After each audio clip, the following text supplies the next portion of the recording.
Tendo agora a ideia intuitiva de função em mente, vamos partir para uma definição mais formal, uma definição mais matemática, que vai depender agora de um pouquinho mais de atenção, porque ela tem vários detalhes, aqui não estão todos ainda. Como eu disse, muitos detalhes vão sendo adicionados a essa ideia de acordo com o que a gente for aprofundando no assunto. Então, qual é a definição formal de função? Dados então dois conjuntos A e B, uma função f de A em B, denotada por essa nomenclatura, é qualquer relação que associa a todo elemento de A um único elemento de B. Vamos entender tudo isso aqui. Então, ó, dados dois conjuntos, então eu tenho lá os dois conjuntos, sempre tenho que ter dois conjuntos.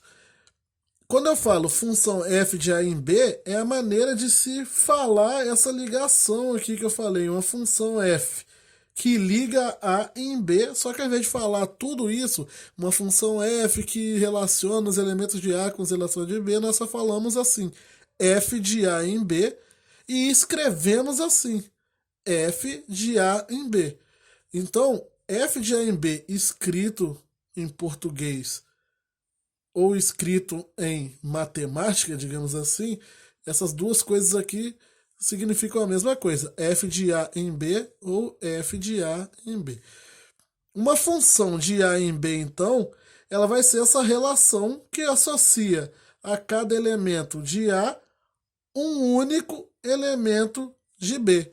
Você tem todo elemento de A ligado a alguém de B, então por isso que fala a cada elemento de A, então todos os elementos de a todo elemento de A, um único elemento em B. Você não pode ter ninguém aqui que sem estar associado, e eles só podem estar associados um e apenas um em B.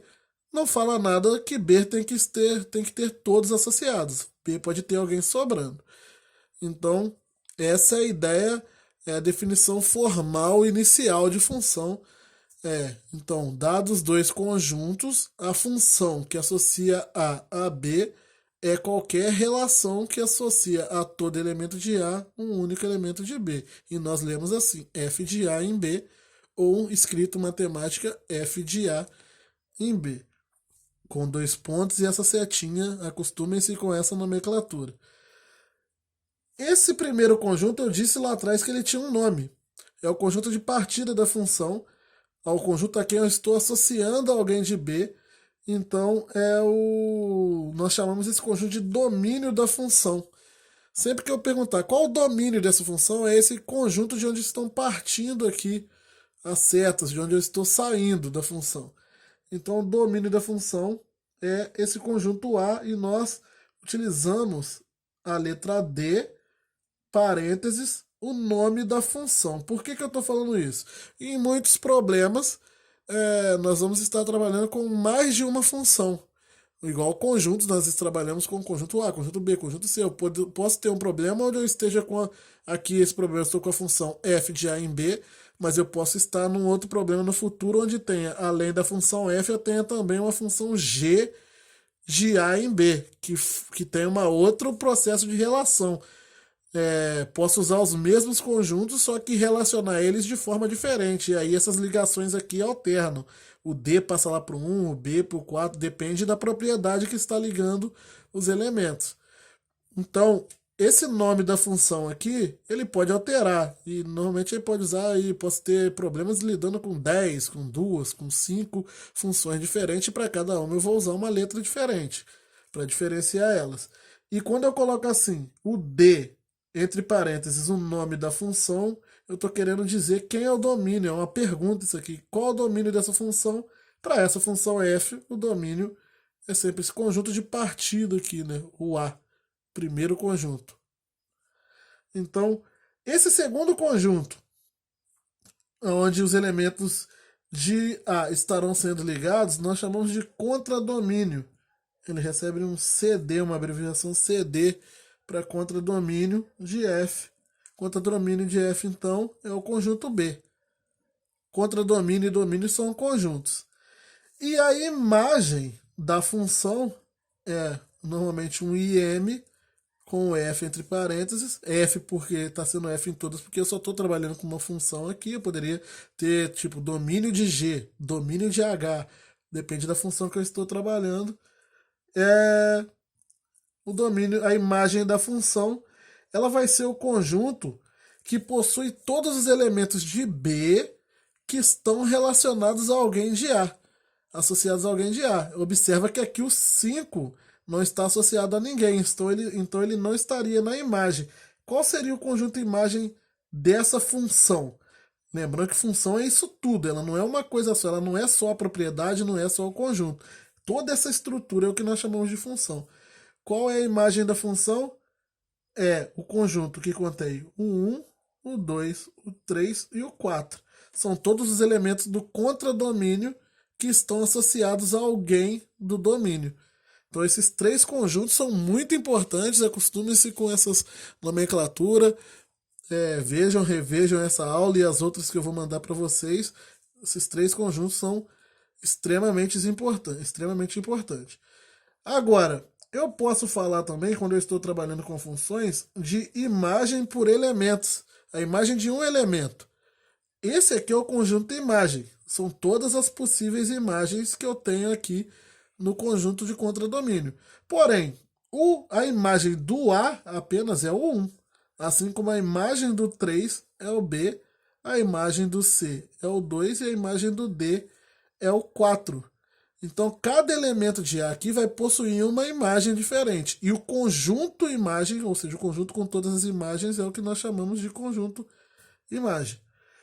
E tem uma maneira de representar também a imagem de um elemento. Eu sempre vou utilizar essa nomenclatura, onde eu coloco o nome da função ao qual está saindo o elemento e, entre parênteses, o elemento para o qual eu estou querendo saber a imagem.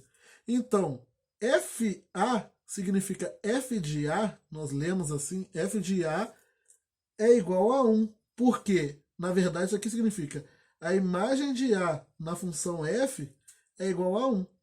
F de A é igual a 1, ou a imagem de A na função f é igual a 1. Assim como a imagem de B, o f de B é igual a 3 para essa função aqui. Se você observar, o B está relacionado com 3. Então, f de B é igual a 3. O elemento B pela função f está ligado no 3. Mas, como eu disse, existirão outras funções que terão outras propriedades ligando os elementos de A aos elementos de B, que pode alterar essas ligações. Então eu poderia ter um G de A, por exemplo, se o A fosse ligado. Se eu tivesse uma outra propriedade sem ser a propriedade da função f, uma outra propriedade G ligando aqui o A ao 2. O G de A, o F de A é 1, mas o G de A poderia ser 2. Vou colocar isso com exemplos mais concretos para fixar na cabeça de vocês. Imagine agora aqui nesse exemplo que eu esteja com dois conjuntos, o conjunto A 1, 2, 3, 4 e o conjunto B 4, 5, 6, 7. E eu esteja com essa relação mostrada na figura, que é uma função. Por que ela é uma função? É uma função de A em B, é uma f de A em B.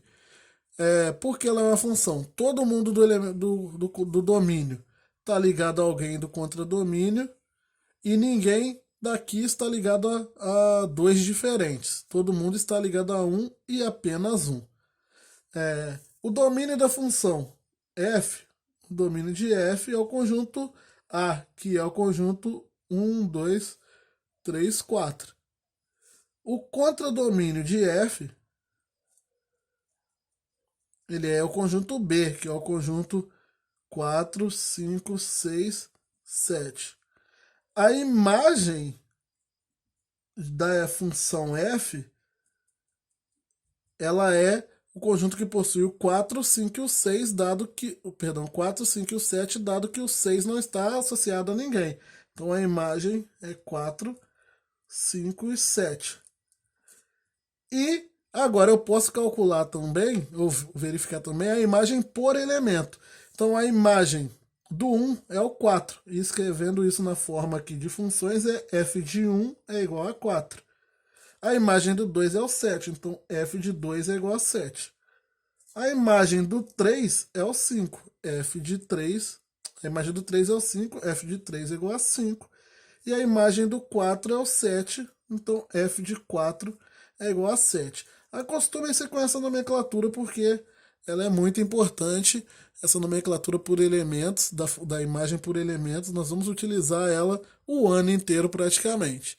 Essa seria aqui, seria a definição um pouquinho mais formal de funções, porque eu estou dizendo um pouquinho, porque ainda adicionaremos outros elementos no futuro a essa definição.